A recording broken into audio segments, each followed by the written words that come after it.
നമ്മൾ ഇനി വളരെ പ്രധാനപ്പെട്ട ഒരു വാർത്തയിലേക്ക് പോവുകയാണ്. നമുക്കറിയാം, സംസ്ഥാന പോലീസ് മേധാവി അദ്ദേഹം ഇപ്പം നിലവിലെ ഷെയ്ഖ് ദർവേഷ് സാഹിബ് അദ്ദേഹം 30-ന് വിരമിക്കാനിരിക്കുകയാണ്. അപ്പോൾ അടുത്തൊരു മേധാവിയെ തിരഞ്ഞെടുക്കുന്നതിനായുള്ള UPSC യോഗം ചേരുന്നുണ്ട്. ഈ മാസം 26-നാണ് യോഗം ചേരുക. യോഗത്തിൽ 3-അംഗ ചുരുക്കപ്പട്ടിക തയ്യാറാക്കും. നിതിൻ അഗർവാൾ, റവാഡ ചന്ദ്രശേഖർ, യോഗേഷ് ഗുപ്ത എന്നിവരാണ് അന്തിമ പട്ടികയിൽ ഒരു പക്ഷേ ഇടം പിടിച്ചേക്കുന്നവർ എന്നാണ് വിവരങ്ങൾ. VS അനു ഉണ്ട് വിവരങ്ങളുമായിട്ട്. Anu, good morning. ഈ 30-ന് സംസ്ഥാന പോലീസ് മേധാവി ഷെയ്ഖ് ദർവേഷ് സാഹിബ് വിരമിക്കുന്നുണ്ട്.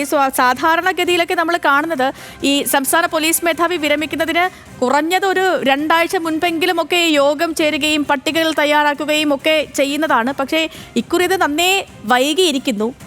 അപ്പോൾ അവസാന പട്ടികയിൽ, ചുരുക്കപ്പട്ടികയിൽ ആരെയൊക്കെ പ്രതീക്ഷിക്കാം, എങ്ങനെയൊക്കെയാണ് നീക്കങ്ങൾ? Sethulakshmi, good morning. ഏതായാലും സേതു പറഞ്ഞതുപോലെ സാധാരണ നമ്മൾ ഇപ്പോൾ ഷെയ്ഖ് ദർവേഷ് സാഹിബ് DGP ആയിരുന്നപ്പോഴോ അല്ലെങ്കിൽ അനിൽകാന്ത് ആയി വരുമ്പോഴൊക്കെ നമ്മൾ കാണുന്നത് ഈ UPSC യോഗം ഒരു 10 ദിവസം മുമ്പ് ചേരും. അതിനുശേഷം ഒരു ചുരുക്കപ്പട്ടിക നൽകും. അതിനുശേഷം ചേരുന്ന ക്യാബിനറ്റിലാകും ഈ പുതിയ സംസ്ഥാന പോലീസ് മേധാവിയെ തീരുമാനിക്കുക.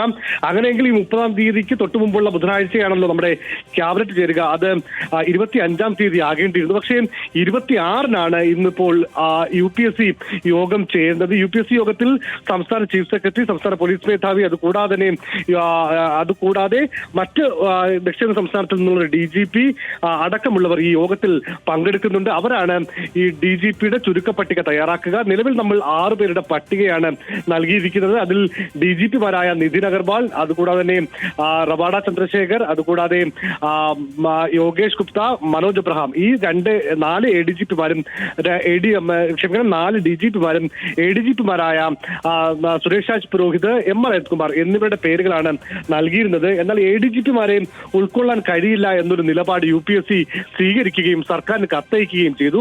എന്നാൽ അത് അംഗീകരിക്കാൻ കഴിയില്ല. കാരണം അവർ 30 വർഷത്തെ സർവീസ് ഉള്ളവരാണ്. നേരത്തെ ADGPമാരെ ഇങ്ങനെ പട്ടിക ഉൾപ്പെടുത്തിയിട്ടുണ്ട്. അനിൽകാന്തിന്, അതായത് എങ്ങനെയെങ്കിലും MR അജിത്കുമാറിനെ ഉൾക്കൊള്ളിക്കണം ഇതിൽ.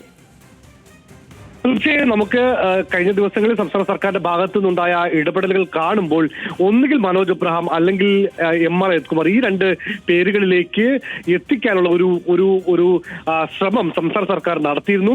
ഇതിന്റെ ഭാഗമായിട്ടാണ് DGP യോഗേഷ് ഗുപ്ത, അദ്ദേഹം ഇപ്പോൾ അഗ്നിരക്ഷാ മേധാവിയാണ്, അദ്ദേഹത്തിന് കേന്ദ്ര ഡെപ്യൂട്ടേഷനിൽ പോകാനുള്ള ക്ലിയറൻസ് സർട്ടിഫിക്കറ്റ് നൽകണമെങ്കിൽ ഈ DGP ആകാൻ താല്പര്യമില്ല, അല്ലെ സംസ്ഥാന പോലീസ് മേധാവിയാകാൻ താല്പര്യമില്ല എന്ന എഴുതി നൽകണമെന്ന് ആവശ്യപ്പെട്ടു.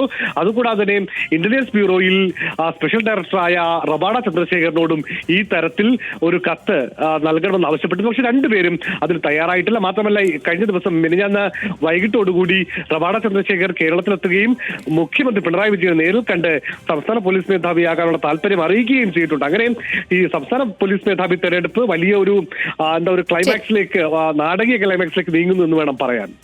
ശരി അനു, വ്യക്തമാണ്. അങ്ങനെ സംസ്ഥാന പോലീസ് മേധാവിയെ തിരഞ്ഞെടുക്കുന്നതിനായുള്ള UPSC യോഗം ഈ മാസം 26-ന് ചേരും. വിവരങ്ങൾ നൽകുകയായിരുന്നു നമ്മുടെ VS അനു, തിരുവനന്തപുരത്ത് നിന്ന്.